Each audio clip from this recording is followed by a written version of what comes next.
Right, so this is the shepherd's sling demonstration. So what I have here is I have a piece of fabric.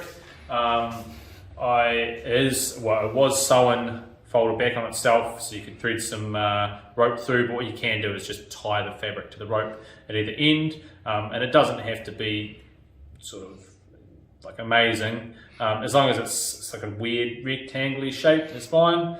I have string tied on this end, and it's just got a knot at one end, you can see there, and then on the other end I have a string with a loop, and this end we loop around your middle finger, and then just hold it there. I'll actually fold this loop around a little bit more so it's caught down like so, and then this end goes between your thumb, and then what you can do is get a tennis ball. Start off, well, probably only use tennis balls because these can actually be quite dangerous weapons.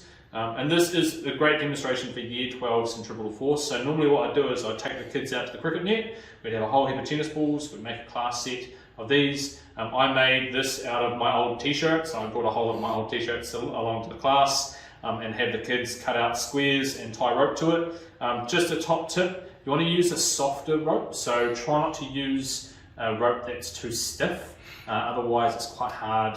It just doesn't work that well from all the trials that I've done. Cotton rope probably works the best until you get it going. So you pinch the loop in your thumb and finger, and then you can whirl it. Start off vertical and then start working around horizontal, and then we'll aim for that door over there and hopefully we hit it. Right. So these are fun ways to introduce centripetal motion to students, and then you can get them to come back into the classroom and talk about where did they let go versus where did the tennis ball go.